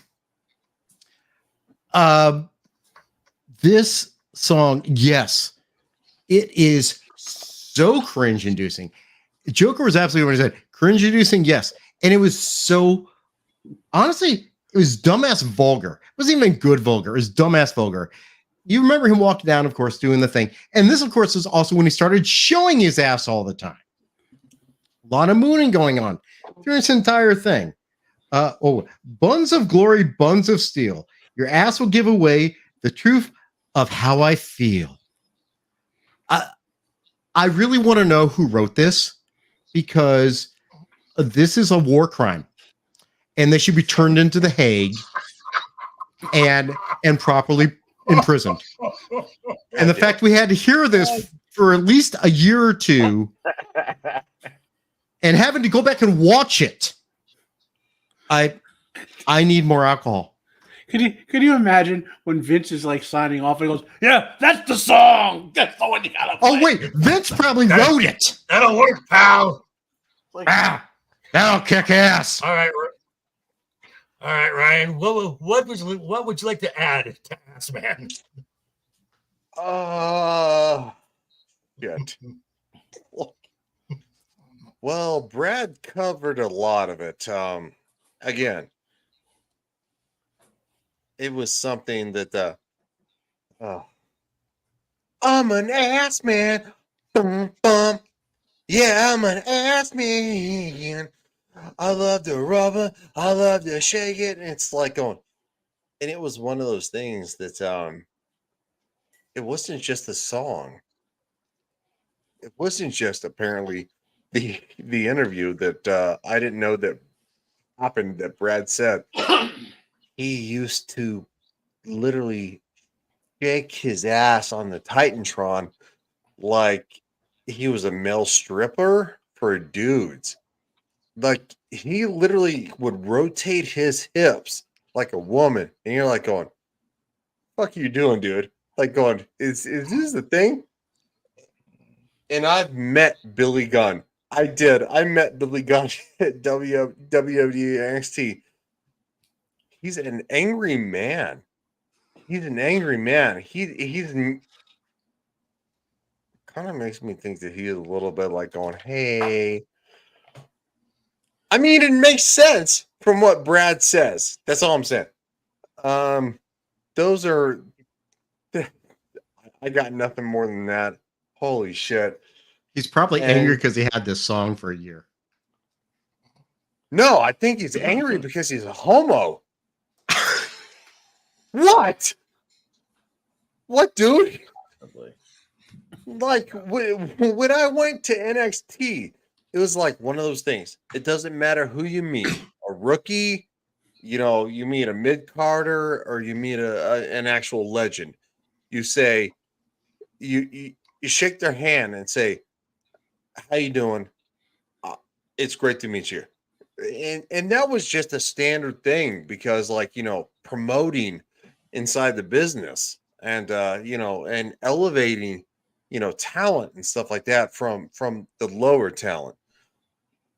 But when I met him, he was an angry man. He wouldn't shake your hand. I was like, hey, coach, it was nice to meet you. And he was like, oh, yeah, fine. Like, that's an angry man. I think he's latently fucking gay. Given what Brad said, I don't care if Brad get 3 points and I get 2 or vice versa. That man is latently gay. What do you? Yes. That's Billy Gunn clapping fucking cheeks of Chuck. Oh God! Oh my God! Billy and Chuck. The wedding night never happened. We know it never happened. Oh God! That era of WWE had so much like assing, like with Vince and make people kiss his ass, and Rikishi and assing people, and like it was all over the. I don't know why. Your Gold Dust was and the assing and like how. Oh my God! Yeah, like there was a lot of assing back then. Yeah, I've been going back and They went from the attitude era to the attitude era. The attitude. yeah, I've been. Oh. Hey, yeah. That's interesting. Okay. JV's an ass man. Don't. No, I'm actually a boob. I'm actually a boob man. Okay, so my second worst, Kelly, holla holla. Again, when you hear an entrance theme, you want to believe in the professional wrestling business that this person is a threat, is formidable. But instead, you just hear holla holla. She walks down to the ring, and as she's walking down to the ring, she comes into the ring, gets on the ropes, and the entire time she points to nobody. Don't know who she's pointing to the entire time. And eyes would roll in the back of my head again because I never took this character seriously. They actually put a Divas title on this person. Thank God for this era of women's wrestling. We had Beth Phoenix and Natalia to give this entire division something credible. But no, this song was absolute garbage, and it's for a wrestler that was not a wrestler. I understand she was of the ballet and ECW and came up, and she had a couple little mixed tags with the Big Show and the whatnot. But no, never took it seriously. And that being said, there's even one worse than this. Joker, say Batman, I got a little Pokemon, Batman. Do you want to know which one I got? Batman, I got a little Pokemon. So there's that. So, all right, Matt. You're up. Kelly also used to stink face people her ass too. I'm trying to remember. No, she would do one of her signature moves was the Bronco Buster. The Bronco Buster. Yeah. Okay. Yeah. Buster. Okay. Okay. It is the asses have it, as they say. I'm going all ass in and saying you guys got the. Oh. Fair. You're totally ass-elated. I tried to do that pun. I couldn't do it. Ass-annihilated. Whatever. You guys got to the point. Like, geez. Every time I even think of that song and that character gimmick too. Oh my God. The 2-pointers, Kelly and Holla Holla. Not Kelly, because I'll watch her do anything on the screen. I don't care. But although I didn't think he could have saved Perfect Fusion Winnebago Slamboree or whatever the fuck they're called. So that's your 2-pointer, and the 1-pointer is Ego by default, because I mean I get your reason for the Too Cool thing, but maybe it was an age thing, because Brad made a good point about their hip hop gimmick for R&B gimmick. So anyway. I understand. It had to be said. If no one else, it was me. And let's take our asses to the final option. Oh. All right, here we go. I'm interested to see Time this. for the last all of the four of them cringe all ass inducing. in on this final. The last of the cringe. I'm locked in. inducing- I'm locked in Locked. as well. Ego, you ready? Let's get it. 3, 2, 1, reveal. Yes, Brad, you know it, Brad. Oh God. Oh, oh wow. Oh, we'll go with Ego first. All right. Ego. Yeah. So guys, I had to put this on here for Know Your Role because I've only heard this shit once in ring, and when WWE Attitude was trying to market this shit as a CD. This features Method Man, part of the Wu-Tang, the Wu, one of the greatest rap groups ever to assemble. And y'all want to hear what great lines Method Man came up for this song? Here we go. Most electrifying moves. Don't change the station. Children and their children, they all chant with the millions upon millions of Rock's fans. Get ready for the square dance. Here's your chance for a can of ass whooping from the people's champ. This is a ghetto Dr. Seuss for a man that was at the height of his prowess during the Attitude Era. I don't need this shit.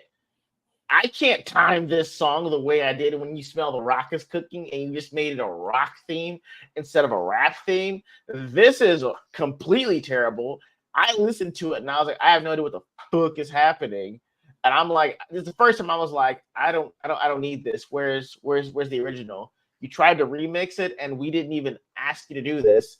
You got a great rapper and he just came out like Dr. Seuss. And I was like, I can't hear what he's saying over people trying to cheer for the Rock song. But even if you look at the Rock trying to come out to this song, he doesn't even know how to walk to this, when to go from pillar to post to raise his fist. Because he's like, I mean, is this when I'm for the can of ass whooping for the people's champ? Or, you know, I smell what the Rock is cooking. No, that's why I only saw them do this shit once and said, we got to stop this. We're going to go back to the original. So that, to me, is the worst interest I have ever heard. And I thank God we only heard to hear that shit one time. All right.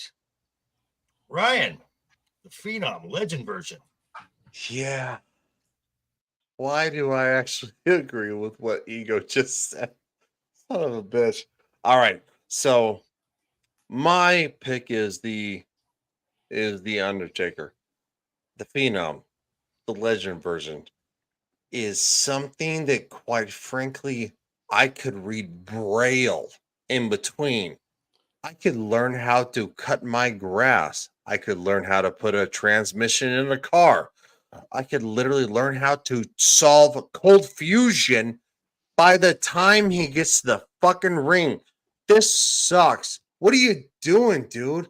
You're one of the biggest superstars in WWE history. And you're like going, bum, bum, bum, bum, bum, bum, bum, bum. 5 minutes later, bum, bum, bum, bum, bum, bum, bum, bum. 12 minutes later, bum, bum, bum, bum, bum, bum, bum. A minute and a half later, bum, bum, and the lights raise. Dude, what are you doing? We don't want to watch that shit. We don't. When your music hits, it's one of the biggest pops of today. And then all of a sudden, it's 8 minutes later, everybody's bored, like going, is he here? Like going, what happened? Is he drinking Ensure? Or like going, he's geriatric? Like going, what the fuck are you talking about? And this sucks, dude, because Kane's one of my favorite. The Rock and Kane are my favorite wrestlers of all time. And so, of course, The Undertaker is very adjacent to that. Stone Cold Steve Austin. It's like, no. When Stone Cold Steve Austin comes out, it's like the glass shatters and it's like he's there. And everybody goes, everybody shits their pants. But the Undertaker's like going dum bum bum boom boom boom boom boom. Ryan, I have a legitimate question. I don't remember what years was he using this. Legitimately, I want to know. He's been using it for like the last 15. Oh, okay. So like what he's currently using. Yeah, that's why that's okay, why I said okay. Yeah, no, Okay, you're good. Okay. That's why I just said didn't know legend. what you were. No, Yeah, that's the why legend I said got me legend. confused. Okay. Legend. Yeah. Because before that, when he was actually, Paul Bearer feuding with Stone Cold Steve Austin, from pre-Attitude Era leading into the Attitude Era with Stone Cold and The Rock, he came out a lot faster. It was like the ministry of darkness. Yeah, Darkness. thank you, Matt. Like going, it was a lot faster, and then all of a sudden, it's I got like you. going, You mean the extended cut? I got you. So, yeah, because the Undertaker, remember you got the dong and the funeral dirge, and he's walking out there or whatever, right? But then he talked about the full length song where they do the whole theatric. Anytime he appears now, that's what they use. I got you. Yes, anytime he appears, it is literally 17 minutes later, and they're like, "Oh, great, the match started." It's exciting. It's exciting for the first like 60 minutes. Seconds. You're like going, "Oh, the Undertaker's here," but it sucks. Like Kane is literally like going in music, and he walks out. Oh, I can't stand that fucking 10-minute entrance. I hate it. And I kind of hate him a little bit for that. It sucks. It sucks a donkey's ass. Sorry, I'm done. Okay. Brad, I'll let you go first. Okay. So, hold on. I print the lyrics. First off, I still don't know what Brie mode is. Shit. The lyrics. Brie mode, bestie mode. Brie mode, bestie, bestie. Beautiful life. Actually, the song is actually called Beautiful Life. Apparently, Brie mode, and then we have a little all sorts of stuff. Do you know how you play some video games? In the beginning, it says caution, visuals may cause epileptic seizures. That is the audio version of an epileptic seizure. Okay. This song, you want to talk Isaac Yankem? Oh my God. This is a drill to your soul. And it wants to send you to the hell. And Satan goes, fuck no, I don't want that here. What is this? And I don't even know. Like we've talked about, the entrance is supposed to fit the character.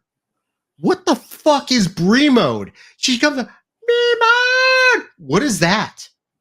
I don't know what it is. It made no sense. It was literally just someone running a synthesizer up to 11 and letting it scream.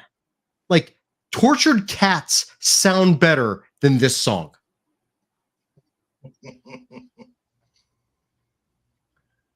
Oh, No Chance in Hell. Oh, No Chance in Hell fits. That's a great one. That's a classic one. I'm fine with that one. So, may I add to this now, Brad? Okay. Brie mode. This was Def Rebel before Def Rebel came to the WWE and started doing songs. Brie mode. The entire thing of this was right after the NFL playoffs, and a guy named Marshawn Lynch got the nickname Beast Mode. Beast Mode. So they tried to play off of that, where she would Brie mode and become like superhuman. This is still one of the Bella twins, the one who was not as good a wrestler. That would have been Nikki. But she married the better this. True. So you get this synthesized Brie mode, and then the most generic poppy, not even EDM dance music kind of thing. And again, eyes rolling into the back of my head. I'm going to the bathroom. I'm going to take a phone call. I'm going to call my mom or something. I need more alcohol at this point. So yeah, absolutely. The absolute I feel that one. Oh, entrance. I forgot. I did read that this was used on 9/11 terrorists in Gitmo. I would not. Now that may have been from a QAnon or 4chan, but I read it somewhere. Where did Ego go? His connection might have died. He loves Bremo too much. He was offended. He's run off to listen to Bremo right now. He's back. What the fuck, dude? Alrighty. He got Bremoted. Ass. I swear to God. Sorry. All right. You're in Matt, Texas. you're up. Come on, man. Bro, I know. My bad. So this is the combination of one of the worst wrestling songs with the worst wrestlers ever. When I first heard this song, I mean, that's what we pointed from what you said, but when I first heard Bree Mode on TV, I was like, is Vince Barner from Wrestling Porn Parody now for the women? That's when I first heard it. I was like, God. Anyway, that's a 3-pointer. 2-pointer. I get what you're saying about the long thing with The Undertaker, Ryan. So that's why I'm giving you the 2 pointers. I love The Undertaker, and I could listen to that song as a musical piece. But with the amount of time, and was that a thing like with the WWE where they were the entrances got longer and longer? Wasn't there a WrestleMania where more than half of it was entrance themes and not matches? The one where Triple H came in on the giant tricycle. Bill Todd. Yeah, no, it was Undertaker and Triple H that started that crap. Yeah. And it sucks. Yeah. I actually thought it was hate it. Undertaker's hips. So Yeah. And put him down. yeah. And but 1-pointer is Method Man's worst song ever. Jesus I- Christ, yeah. Was that just once? I never heard this damn thing. Bro, it was one time, and it was just like, yeah, we had to cut it. It was, it threw up his timing for everything. It was awful. Yeah. Oh boy. So going into the last top 5 next week, which would be top 5 best intros of all time. Ego's still playing. Wait, 61 intros? points. Ego's still Best playing. intro. Same as this week. Theme songs. Yes. Yes. But just Okay. best. Okay. Correct. Oh, best. Brad is at 67. Nice. Ryan has jumped up to 91. Wow. Nice. Major points this week. And then there's me at 104. Oh, God damn it. I'm just going to score 2 points next week. That's all. Are we doing double or doing double or nothing tomorrow? Next week. No, we're not Oh, wow. Final Jeopardy. Lightning round. Yes, I will take what I can get at this point, guys. Okay. And the week following that, we're going to start something new called If You Have the Pen, where we're going to book major premium live events, pay-per-views, whatever you want to call all them. We're going to be starting with next year's Royal Rumble. Do we want to go the ladies first or the men's first? I think the men's. I'd say men's. Yeah, Men's first? And, Okay. And how granular are we getting? We getting like how many? What point are they entering? Okay. So I'm gonna tell you what this is going to be. So you're gonna go 1 through 30. Goddamn. You're going to announce your first 2 starters. Okay. First off, the first 2 to enter the ring. Okay. And every round we are just gonna add to it. Then at the end of this, we're gonna have some categories like who's gonna have the most eliminations in your Longest Rumble. time in. Who's going last man? who's going to be your Iron Man, your final 4, your final 2, and your winner. Okay. All right. Yeah, Send out the instructions for this. Yeah, please do. And since champions are not allowed in in the Rumble, you can list your champions to explain why they're not in the Rumble. Now, because of the Rumble encompasses everything, NXT is on the table. What? Oh, okay. All right. So you can add NXT talent. Well, I think everyone's pretty confident there's not going to be any major championship changes anytime soon. I don't think so either. You never know. Outstanding. Ego. So, with your shit internet. You're not lying. What do you got? Internet is very terrible. All right, so I'll be on with Roman and JV tomorrow with our review of Wolfen. I got some other things that I'm working on, but that is the current stream that I'm getting set and ready for. All right, awesome. And of course, Brad. My channel is Duke Devil 95. I haven't put anything on in 2 weeks because work exploded.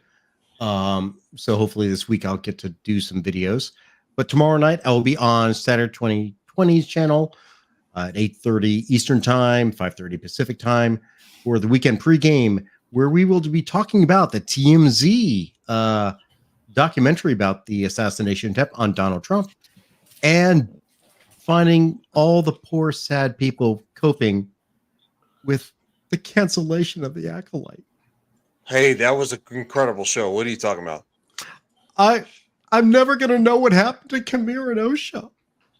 God damn it, Brad. Well, they technically. And I was rooting for those kids. I'm fine with it. And Gollum Plagueis.